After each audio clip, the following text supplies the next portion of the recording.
Queridos amigos, mais uma vez, retornamos para a continuidade do estudo que estamos fazendo das parábolas de Jesus. Que o grande mestre possa continuar nos acompanhando, nos intuindo na nossa jornada terrena. Nós vamos trazer algumas reflexões no dia de hoje sobre a parábola do festim de bodas, que também é conhecido da parábola da grande ceia. Lembrando sempre que as parábolas de Jesus permitem várias interpretações de acordo com a visão daquele que está fazendo a sua leitura. Então, não estamos querendo aqui dar a palavra final, mostrando este ou aquele sentido.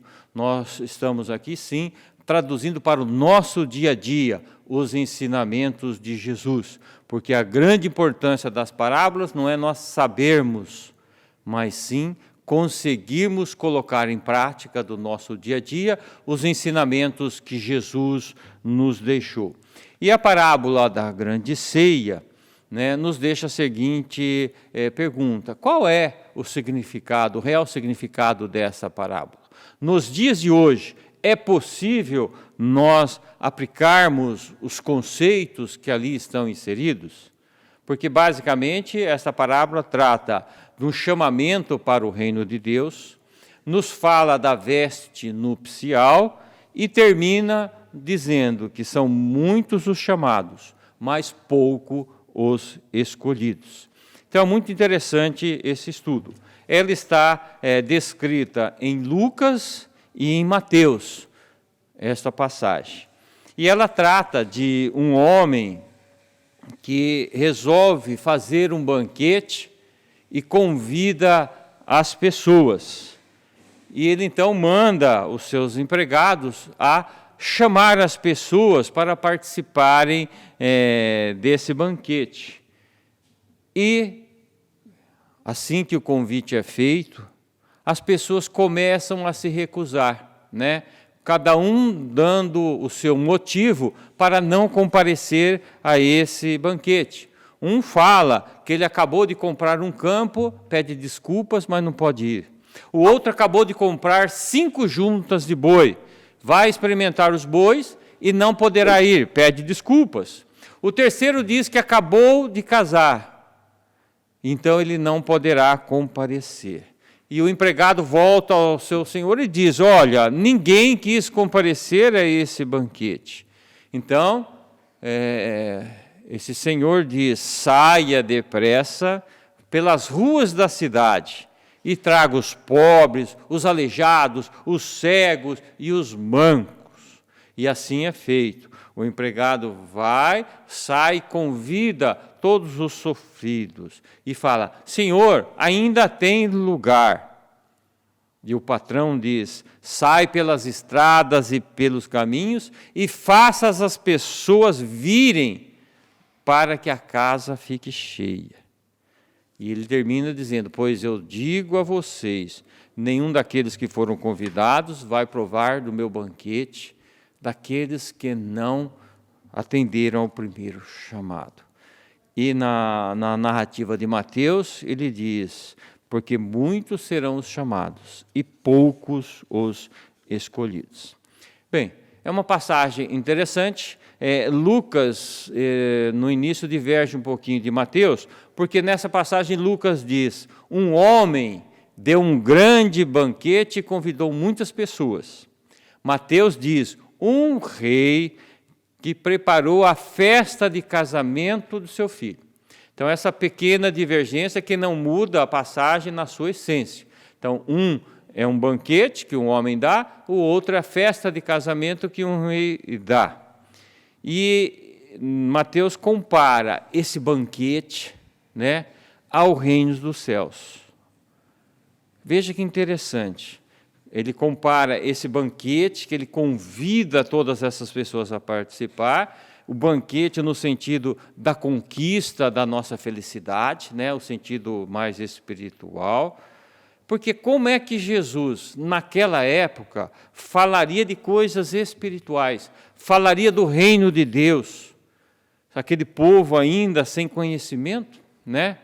Vivendo aquela época tão atrasada, né? Como é que ele ia falar do mundo espiritual, das coisas espirituais, né?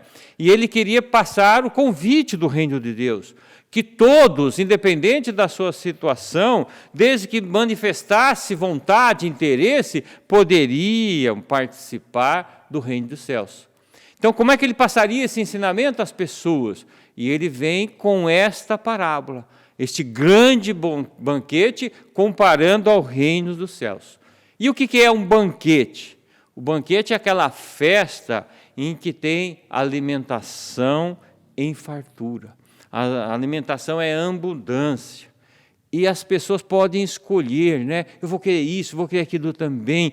Isto é um banquete. Muitas vezes nós até ouvimos falar banquete espiritual. Qual o sentido espiritual dessa grande ceia? Na realidade, é o convite que Jesus fala para que a gente aceite o Evangelho.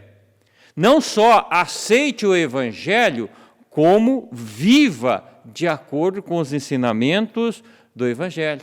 Esse grande banquete, então, é esse banquete de nós conhecermos a realidade espiritual, o reino de Deus, que começa aqui, dentro dos nossos corações. E a doutrina espírita vem nos dizer que a grande ceia são as oportunidades reencarnatórias, é a vida.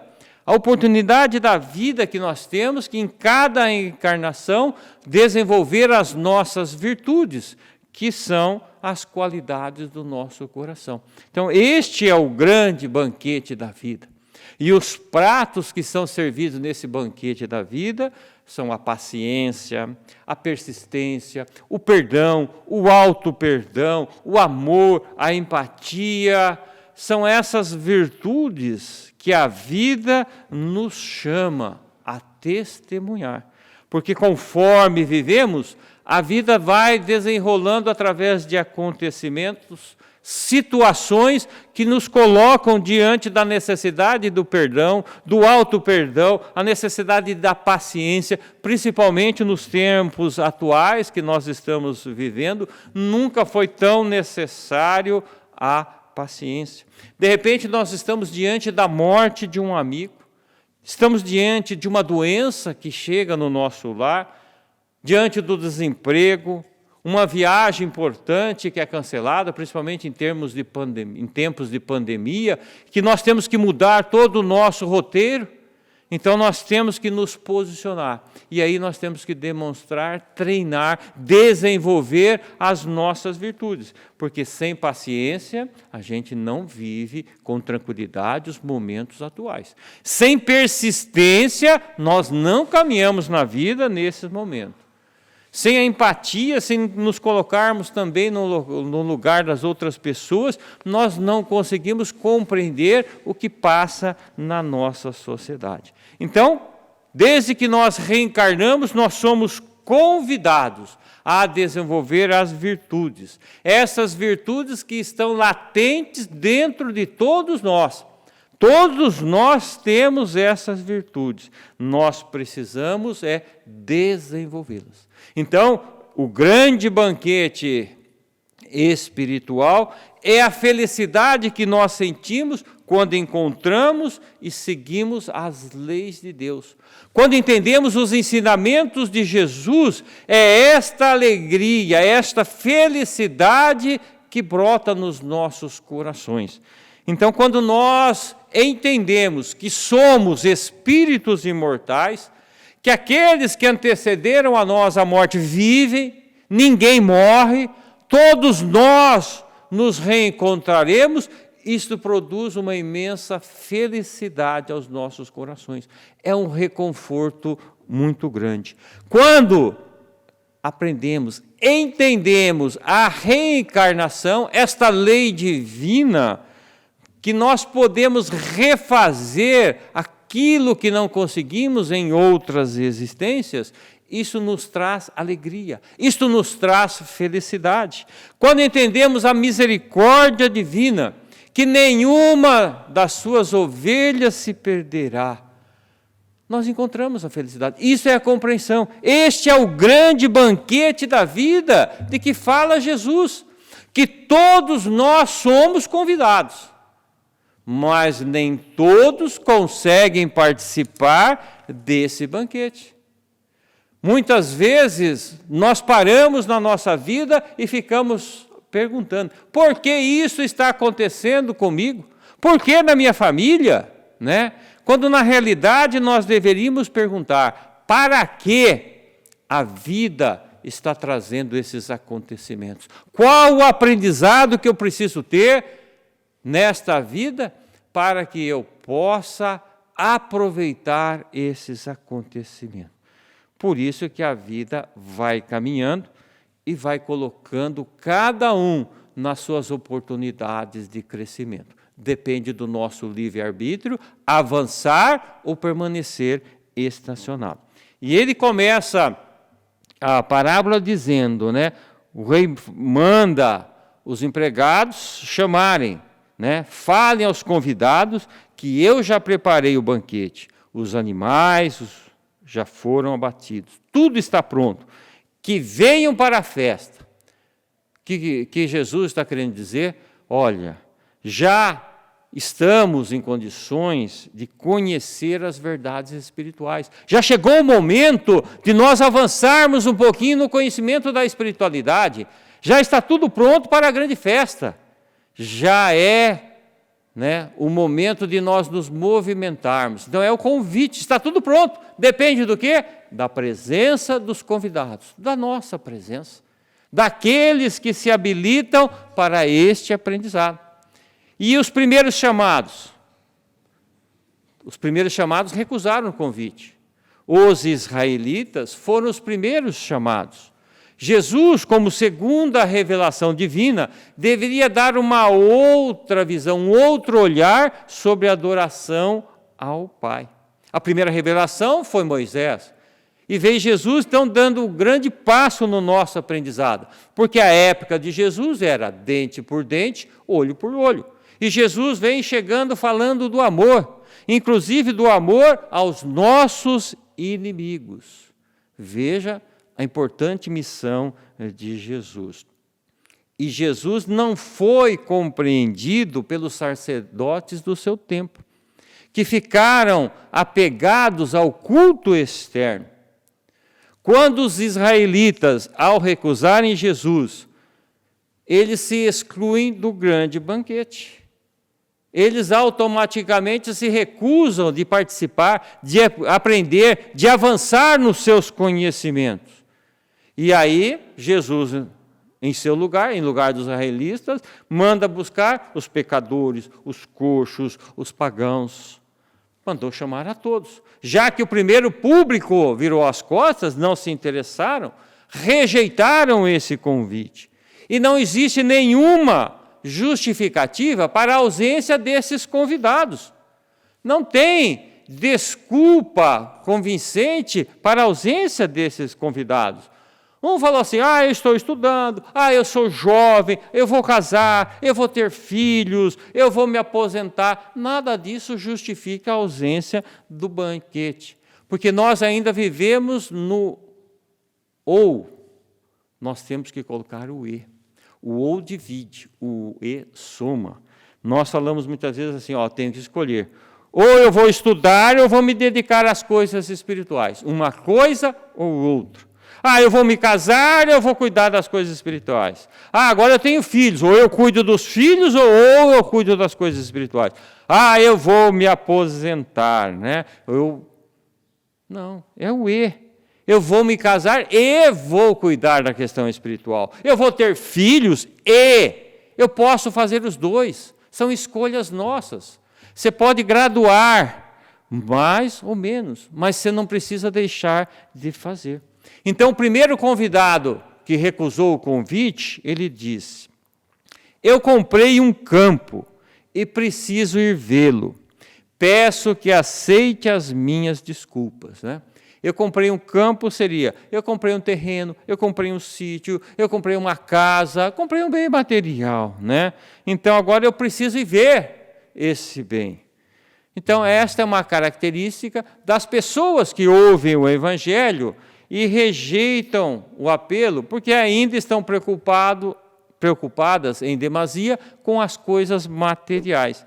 Eles ainda dão mais valor às coisas materiais do que às coisas do Espírito. Então a pessoa diz, eu não posso, eu preciso ganhar mais dinheiro para sustentar a minha família. O segundo grupo de pessoas convidadas responderam assim, comprei 5 juntas de bois e eu vou experimentá-las. Peço que aceite as minhas desculpas. Hoje em dia ninguém vai comprar mais juntas de boi, né? Hoje em dia nós compramos Mercedes, compramos Ferrari, compramos carros blindados e vamos experimentar. Então eu comprei o carro novo, eu não posso ir, hoje eu não posso tratar de questões espirituais, porque eu tenho que experimentar, né? Testar isso que eu acabei de comprar. Também demonstra uma preocupação nessas pessoas mais das coisas materiais do que nas coisas espirituais. Caracteriza as pessoas que não têm folga, aquelas pessoas que estão sempre ocupadas. É trabalho, trabalho, trabalho. E aí as pessoas atingem um patamar da existência e querem mais. Quanto mais coisa nós queremos, maior a nossa necessidade de trabalho. Ah, eu tenho um carro, você já tem que ver seguro, tem que trabalhar mais. Aí você compra o segundo carro, você tem que trabalhar mais, aumenta a despesa. Aí você compra uma chácara, na chácara você põe um caseiro, mais despesas. E aí você vai aumentando. Você aumenta a sua riqueza, você tem que pôr segurança, você não pode sair, senão vão te sequestrar. Alguns têm que morar fora do país. Ou seja, quanto mais coisas nós arrumamos, maior o tempo que nós temos que dedicar ao trabalho. Ah, um dia eu vou aposentar. Quando eu me aposentar, eu vou me dedicar. Espera aí.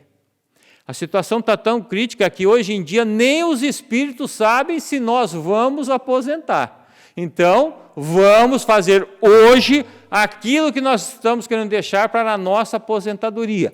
Pode não dar tempo nesta existência. E nós vamos retornar com um sentimento de fracasso da nossa reencarnação. Esses 2 grupos, portanto, são pessoas que têm posse, têm bens, e ficam preocupadas com eles. Jesus aqui não está criticando a riqueza. Ser rico não é pecado. Mas ele está atentando para que as pessoas não priorizem os bens materiais. Primeiro é o material, se der tempo, é o espiritual.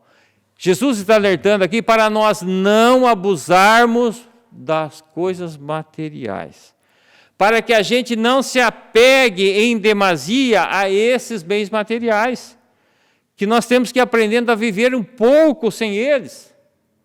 Tem pessoas que não sabem ligar uma máquina de lavar roupa. Aonde fica o botão da máquina de lavar roupa? Não consegue lavar uma roupa dele. Por que ele está falando isso? Porque um dia nós vamos deixar tudo isso. Vai chegar o nosso desencarne. E se nós tivermos esse apego às coisas materiais em demasia, nós teremos dificuldades em nos libertar deste mundo, porque ainda não desenvolvemos em nós esse desapego. Então, nós podemos ter os bens materiais, os bens materiais não podem nos ter. Então, é esse o alerta que Jesus nos faz. A terceira pessoa diz, que foi convidado e recusou o convite, ela disse, acabo de me casar, não posso ir. Esse foi até sem educação, porque ele não falou, peço que aceite minhas desculpas. Não, nem pediu desculpas. Eu não posso ir porque eu tenho que gozar a vida, acabei de me casar, eu tenho que usufruir das coisas, eu sou jovem. É outra desculpa, porque não precisa ser ou, pode ser e. Você pode fazer as 2 coisas ao mesmo tempo. Nós somos espíritos milenares. Esta não é a nossa primeira reencarnação. Nós já estivemos aqui na Terra inúmeras vezes. Até quando nós vamos continuar insistindo nos mesmos erros? Até quando nós vamos insistir em não realizar a mudança? Se nós já estamos tendo acesso a essas informações, vamos aproveitar esta encarnação e começar esta caminhada, começar esta mudança. A doutrina espírita é clara, é objetiva. A doutrina espírita não usa de simbolismo que Jesus precisou utilizar naquela época. A doutrina espírita é clara, somos espíritos imortais. Estamos temporariamente aqui encarnados, mas já já retornaremos para casa. Isto é claro. Até quando nós vamos insistir e retornarmos para casa de mãos vazias? Do trabalhador que deixou enferrujar a sua enxada.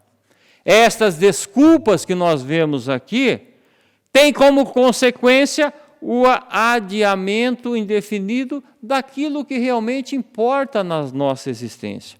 Existe espaço para tudo em nossa vida. Nós é que temos que saber, através do nosso livre-arbítrio, dosar essas escolhas. E continua na parábola aqui, né? O empregado, então, diante da recusa dessas pessoas em virem ao banquete, o empregado voltou e diz ao seu patrão, né? Olha, ninguém quis vir ao banquete. E ele fala, então, saia depressa pelas praças e ruas da cidade, traga para cá os pobres, aleijados e os cegos e os mancos. O que significa? Aqui não é só o pobre de riquezas materiais. Ele fala dos pobres, que seriam os gentios daquela época também, que eles eram considerados deserdados das riquezas de Deus. Manda chamar os aleijados, os gentios eram os aleijados devido à sua deformação na sua formação espiritual. Os cegos, não só aqueles que não enxergavam materialmente, mas aqueles que estavam nas trevas dos sofrimentos. Os mancos, que seriam aqueles que não tinham firmeza na sua fé. E ele vai estendendo esse convite, né? Ele faz o segundo, traz. Aí o empregado vem e diz, Senhor, fiz o que mandaste, e ainda tem lugar. Eu peguei lá os aleijados, os cegos, os mancos, mas ainda sobra lugar. E ele diz assim para o seu empregado, saia pelas estradas e pelos caminhos e faça as pessoas virem aqui para que essa casa fique cheia. Traga as pessoas aqui, mesmo que seja forçado. Faça com que eles venham até aqui. Aqui nós vemos dois simbolismos.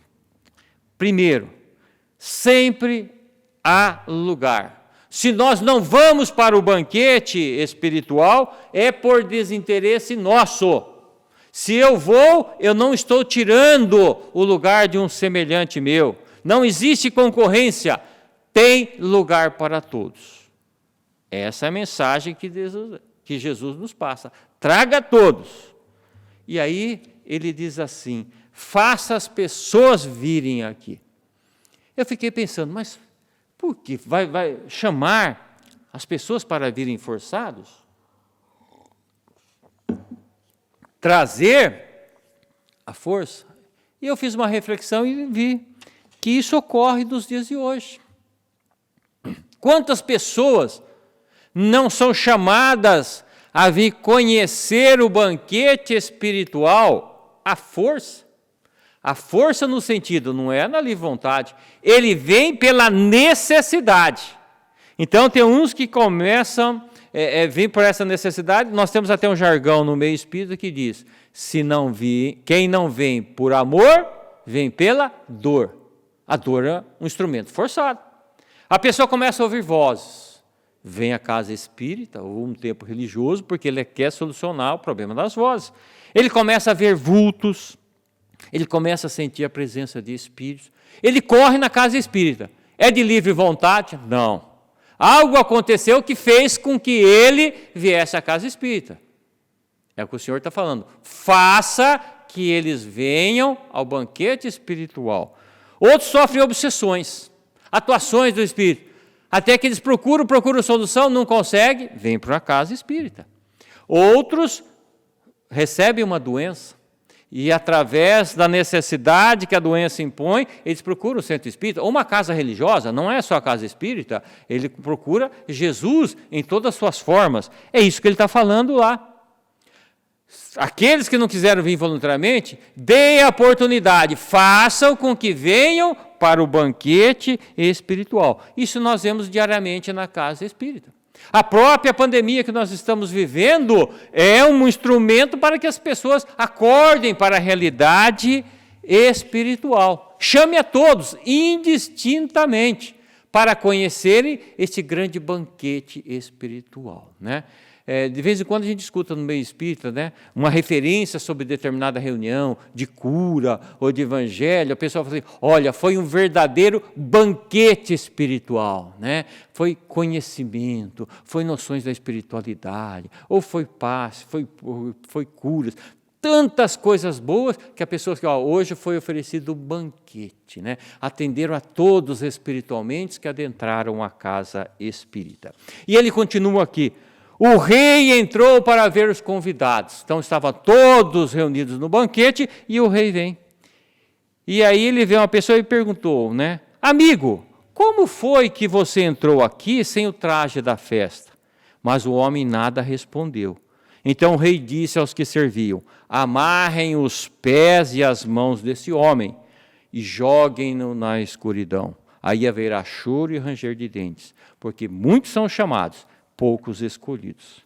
Vejam bem, todos são chamados para o banquete, mas nem todos poderão permanecer no banquete. Só poderão ficar no banquete aqueles que estiverem com a túnica nupcial, né? Estiverem com a roupa da festa. E aí não é o terno, não é a roupa física, não é o vestir-se bem. Ele está falando da questão espiritual. A veste, ou túnica nupcial, é uma figura de linguagem. Porque aqui Jesus comparava, né, narra a Bíblia, que o banquete é os reinos de Deus, os reinos dos céus, e a túnica, então, nupcial, é a imagem de pureza de coração, pureza de pensamentos. Quando Kardec estuda esse item, ele diz, não basta a ninguém ser convidado, não basta dizer-se cristão, nem sentar-se à mesa para tomar parte do banquete celestial. É preciso, antes de tudo, e sob condição expressa, estar revestido da túnica nupcial. Isto é, ter puro coração e cumprir a lei segundo o Espírito. E aí, chegando mais na doutrina espírita, nós vamos ver essa túnica, essa roupa. Qual é a roupa do Espírito? A roupa do Espírito chama-se perispírito. Quando nós falamos, eu vi um espírito. Não, você não viu um espírito. Você viu o perispírito daquela pessoa que traz, que molda como ele é. E de acordo com a sua evolução espiritual, ele tem mais luz ou tem menos luz. É a túnica espiritual. Então, quando Jesus fala, você veio para um banquete, você veio para a casa de Deus, para o centro espírita, para uma igreja, veio. Mas não basta dizer, Senhor, Senhor, que você entrará no reino dos céus. É preciso você querer. Não é preciso ser santo. É preciso você focar os seus pensamentos. Eu quero mudar. Apesar de todos os meus erros, das minhas fraquezas, eu quero caminhar no sentido, na direção de Jesus. Aí você muda a sua energia. A sua túnica, que seria escura, estaria sem a túnica. Quando você tem a vontade, você quer, apesar de todos os seus defeitos, você recebe a permissão para participar desse banquete. Porque quando você está com boa vontade, você sintoniza com a espiritualidade maior, você sintoniza com Deus, com Jesus, com os emissários. Então, para que haja sintonia, tem que ter vontade. Quando você tem vontade, você brilha, você se coloca nessa túnica espiritual. Nós temos um exemplo clássico na literatura espírita, no livro Voltei, do irmão Jacó. Ele que era espírita, ele desencarnou e não viu a luz dele. Ele encontrava os seus amigos lá, todo mundo com uma luz, né? Uma vibração especial, e ele estava sem.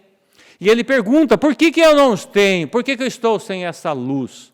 Então ele é levado numa região da espiritualidade, porque ele, o irmão Jacó, quando encarnado, ele doutrinava, conversava com os espíritos. E aí ele é levado a uma região e encontra esses espíritos obsessores que ele conversava.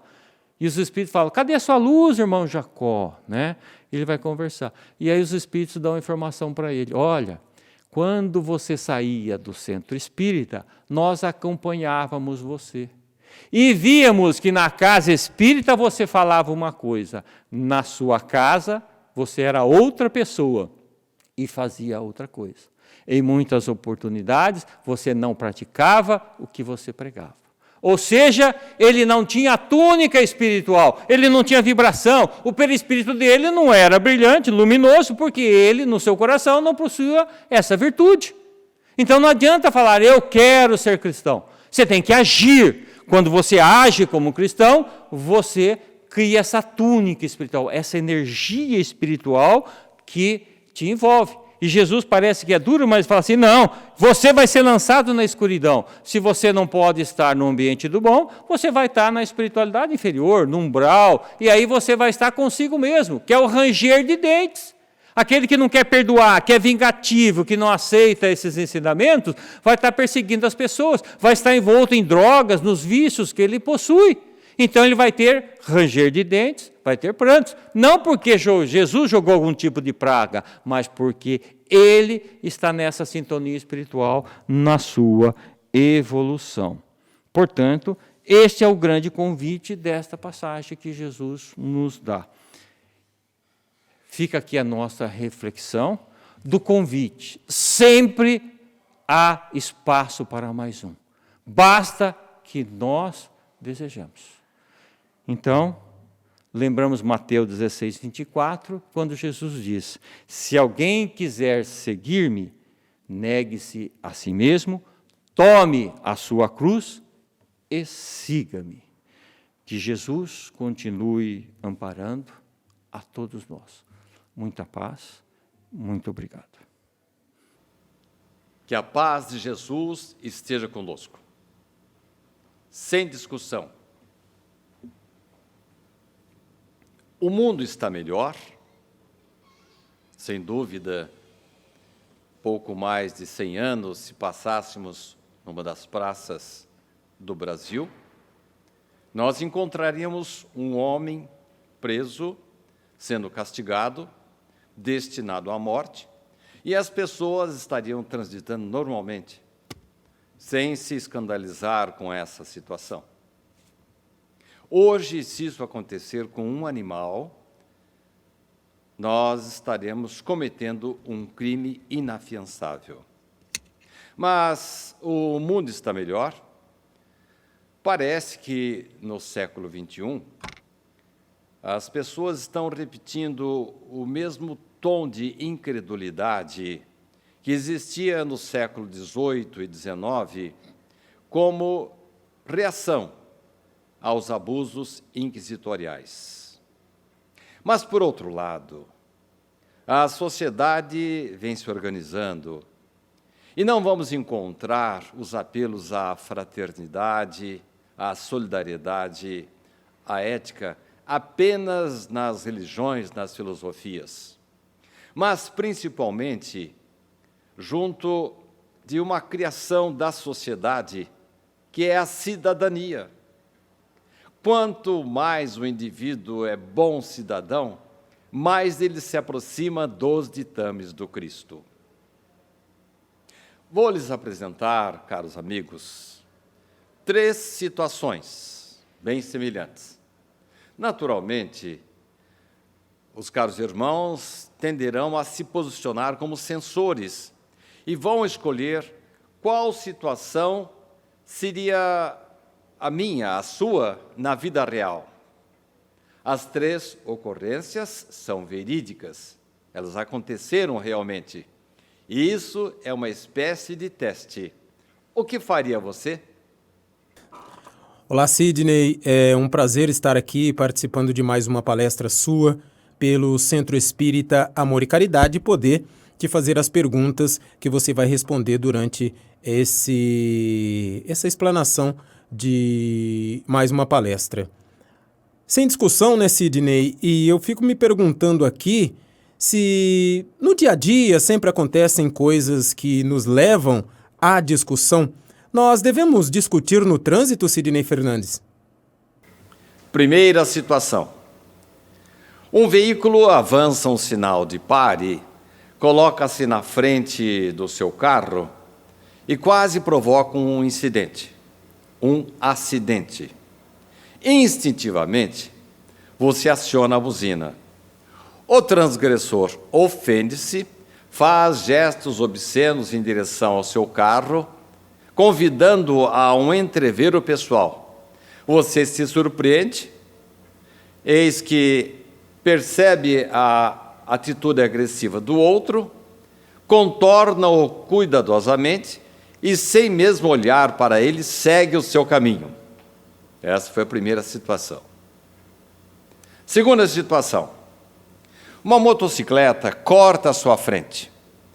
Para evitar abalroá-la, você aciona o freio do seu carro. O motociclista assusta-se, diminui a velocidade, mas em seguida profere palavrões. Você, indignado, engata uma marcha, vai atrás do motociclista, emparelha com ele, profere várias palavras homenageando a genitora do motociclista e vai embora. Terceira situação.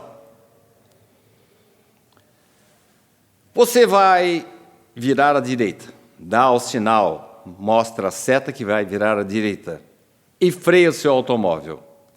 O motorista que vinha atrás, um pouco distraído, assusta-se e eis que o repreende com alta buzinada.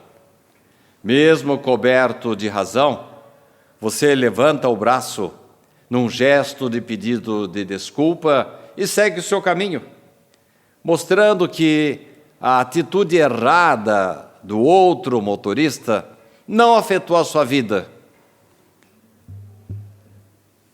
Cerca de, eu talvez esteja exagerando, mas 99% das pessoas não querem briga, querem pagar suas contas em dia, querem, na verdade, viver a sua vida. Aproximam-se da religião, aproximam-se da ética, procuram ser bons vizinhos, bons pais, cuidam bem dos seus filhos, liga-se a alguma atividade benemérita, ensaia empatia e solidariedade em relação a outras pessoas ou a outras instituições. Então nós temos bastas razões para sermos otimistas. O mundo está melhor. E, na verdade, o tema de hoje, sem discussão, está nos sugerindo que, de uma certa forma, nós cuidemos da ética com ou sem religião.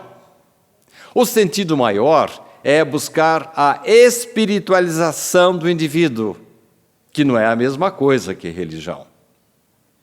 Um indivíduo pode ser espiritualizado e frequentar mais ou menos o seu templo religioso, ou mesmo não ter qualquer religião, porque a espiritualização da pessoa não pressupõe necessariamente uma determinada filosofia ou religião. A espiritualização é você ter um objetivo na vida, é você se predispor a ajudar o semelhante, a contribuir para uma sociedade melhor. A espiritualização pressupõe que você ensaie solidariedade, participe de campanhas beneméritas em favor da natureza, em favor de pessoas presas, ou formando uma biblioteca para crianças que estão numa enfermaria, no hospital, ou mesmo você participando de ONGs que ajudam pessoas desajustadas, em situação de fragilidade social, ou mais do que isso até, tome iniciativas para que as pessoas em pior situação que a sua tenham as suas dores minimizadas. Onde é que está a religião nisso? Mas espera aí. Então a religião de nada serve? Claro que sim. Quando eu frequento uma igreja, um templo evangélico, um centro espírita, um templo messiânico, um templo budista, eu tenho mais pessoas à minha volta. Eu recebo aquilo que Richard Simonetti chamava de espírito de emulação. Quando tem muita gente fazendo uma coisa, a gente tende a se ligar a este grupo. Portanto, as religiões são realmente muito úteis. E mesmo nos tempos atuais, em que há muitas pessoas descrentes, infelizmente, são chamadas a serem religiosas ou espiritualizadas, não tanto pelo sentido, vamos dizer, de cumprir sua obrigação, mas pela dor. Há 3 maneiras de nós nos ligarmos às coisas boas, às coisas éticas, às instruções que vêm do mais alto. A primeira é aquela situação em que eu faço as coisas para o meu benefício próprio. Me disseram, por exemplo, que se eu ajudar o semelhante, eu vou ter a minha doença curada, eu terei melhor qualidade de vida. Então, no começo, eu vou realmente ajudar, participar de alguns movimentos, de algumas ONGs, ou mesmo iniciativas da minha igreja, por interesse. Em seguida, eu tomo gosto por essas coisas. E eu vou, então, passar a fazer essas coisas como dever. Isso é muito comum, independentemente de profissão religiosa. É muito comum que a gente passe a se ligar a um pessoal que vai, por exemplo, numa favela aos finais de semana para construir uma casa para uma viúva. É muito comum que as pessoas sejam convidadas a auxiliar outros em fragilidade social, não porque a religião manda, mas porque essas criaturas, esses clubes de serviço, essas ONGs, fazem isso por dever de cidadania. Daí, nós notarmos que a discussão, o entrevero, a falta de consonância entre as nossas opiniões, parece que não cabe mais na vida atual. Devemos procurar resolver as coisas com elegância, com calma, com lhaneza de trato. Faz parte das religiões, faz parte dos ditames do Cristo, sem dúvida. Mas parece que por vias paralelas, o homem está sendo convidado a ser melhor, e ele nota que será melhor, sendo melhor, a sua vida será melhor também. E aí vai se aproximar de um terceiro item das criaturas que querem fazer alguma coisa. O primeiro sentido é fazer o bem por interesse. O segundo, por dever. E o terceiro, porque você passa a se sentir feliz quando o outro está feliz. Em suma, praticando a cidadania, você passa, por tabela, indiretamente, a cumprir os ditames do Cristo, amando o semelhante como você gostaria de ser amado. Aí você, né, Sidney, sempre nos nossos programas você fala que a gente tem que fazer aquilo que prega. E o que você faria nessas situações? A primeira tendência é a do julgamento, a imposição de um comportamento, no mínimo compatível com a educação, com a moral, com os princípios da cidadania. Consideremos, no entanto, o imperativo da perfeição. Como é que Deus nos conduz nesta vida? Ele nos impõe? Ele nos julga? Absolutamente. Aquela história de que depois desta vida você vai ser julgado, vai para um tribunal, isso não cabe mais nos tempos atuais. Quando desencarnarmos, quando morrermos, nós vamos chegar no outro lado da vida numa situação pior ou melhor, dependendo de como se vemos nesta vida. Se discutimos demais, brigamos demais, fizemos o mal demais, nós vamos, infelizmente, ter problemas para a chegada ao plano espiritual. Passando essa fase, tem algum tribunal me esperando? Absolutamente. Vamos ter um espelho, algum aparelho, coisa assim, que vai nos mostrar, tintim por tintim, como foi a nossa vida. O nosso julgador seremos nós mesmos. Nossos julgadores seremos nós mesmos. A nossa consciência que vai dizer se eu agi bem ou agi mal. Mas será que não é interessante que a partir de agora a gente já vá cuidando desta situação? Para chegarmos bem do outro lado da vida e tenhamos apenas algumas arestas a desbastar? Sidney, falando aí, sem discussão sobre a discussão, aí pode vir a pergunta que veio a mim agora e que pode estar ocorrendo também com as pessoas que nos acompanham nesse momento.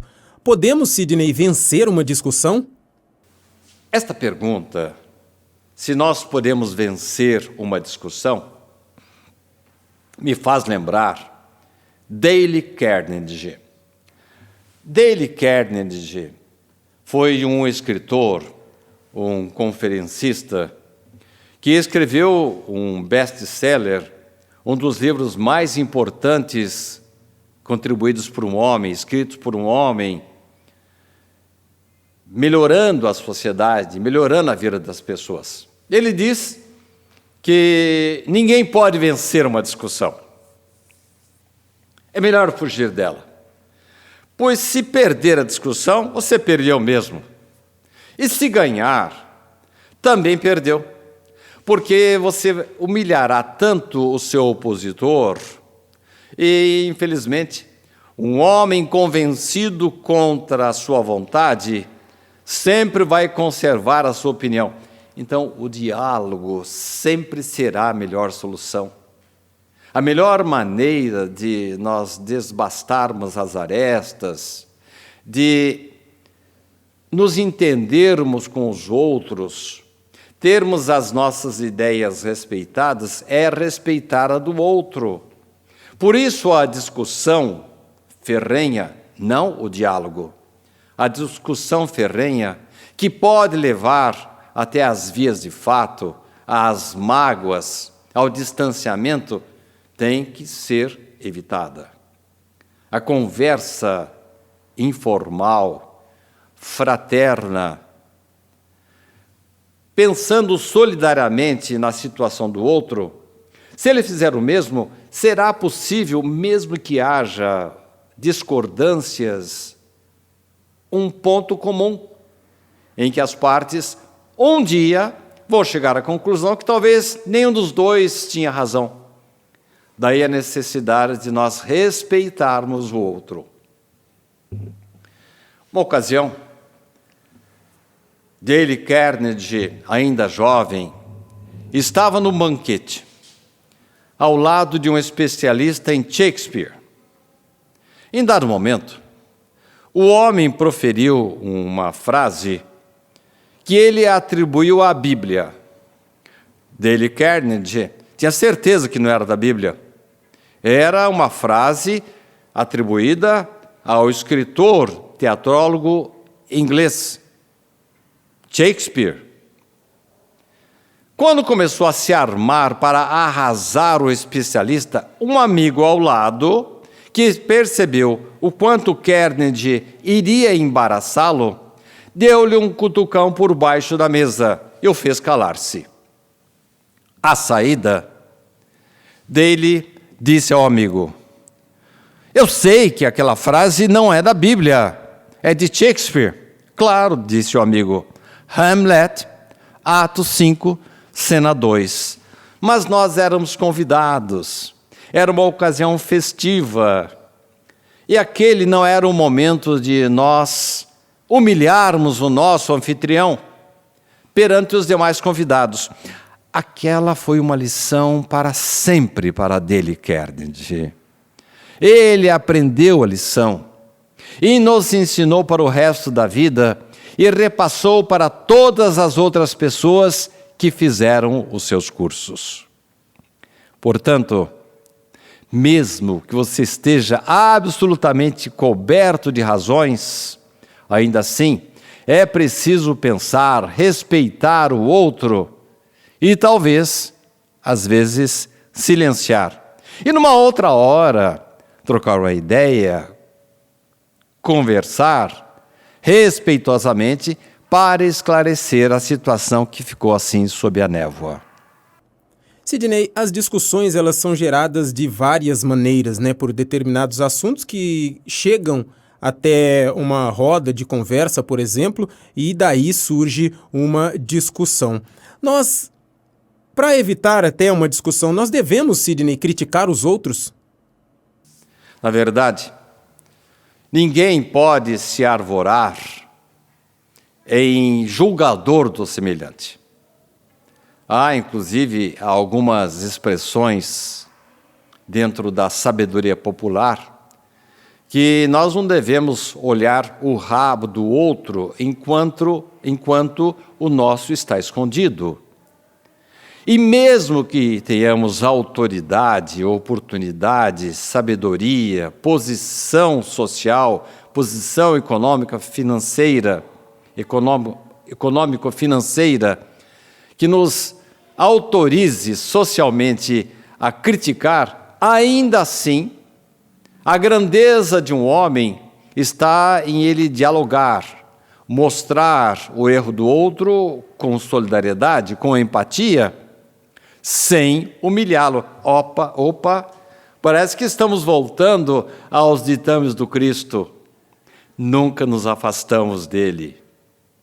Cada vez mais a sociedade começa a procurar, a encontrar, em vias paralelas, situações que vão conduzir o homem de volta ou coadunando-se com os preceitos de Jesus, com o cristianismo, mesmo sem ser cristão, mesmo sem ter religião. Alguém vai dizer que eu estou sendo excessivamente otimista? Absolutamente. Podemos encontrar múltiplas situações em que pessoas até sem religião nenhuma, distanciadas, assim mesmo, agem como se tivessem uma religião. Eu me lembro, por exemplo, de um grande homem americano. Eis que esse médico, Alexander, teve num estado de coma que o afastou da vida e ele sentiu-se como se estivesse num paraíso. Voltando da sua experiência de quase morte, eis que ele escreveu um livro dizendo que o paraíso existia. Se nós formos ver esse livro de Eben Alexander, nós vamos perceber muita similaridade com uma obra espírita, Nosso Lar. Olha aí, mais uma vez, os espíritos superiores oferecendo às criaturas, aos homens, a oportunidade de trilhar, de assimilar, de ter um esclarecimento maior que vem nas obras espíritas, independente delas serem espíritas ou não, independentes da sua origem. Para encerrar, né, Sidney, tenho mais uma pergunta, gostaria de fazê-la para você agora, é a seguinte: devemos procurar os defeitos alheios, Sidney? Na verdade, da mesma forma que Deus é muito tolerante conosco, nós não estamos habilitados a exigir perfeição, nem dos outros, nem de nós mesmos. Então, não devemos procurar os defeitos alheios, Sem dúvida, algumas pessoas recebem essa incumbência. Nós devemos corrigir nossos filhos. Nós devemos conduzir os nossos alunos. Nós devemos mostrar o caminho certo para as pessoas que estão sob a nossa tutela. Por isso estamos aqui, numa tribuna. Por isso o sacerdote fala aos seus fiéis. Por isso o pastor evangélico prega de acordo com as suas convicções, procurando oferecer às criaturas motivos para superar seus defeitos, as suas más tendências. Daí, caros irmãos, nós chegarmos à conclusão de que para termos um mundo melhor, uma situação melhor, nós devemos efetivamente procurar ajudar, na medida do possível, mostrar o defeito alheio, mas sempre tomando cuidado de não humilhar ninguém. Na medida do possível e da liberdade que o próximo venha nos conceder, poderemos e deveremos ensinar o certo, desde que sejamos solicitados ou simplesmente a nossa posição nos obrigue, nos leve a essa situação. O pai não pode deixar que o filho enverede pelo caminho errado. O professor precisa orientar o seu aluno.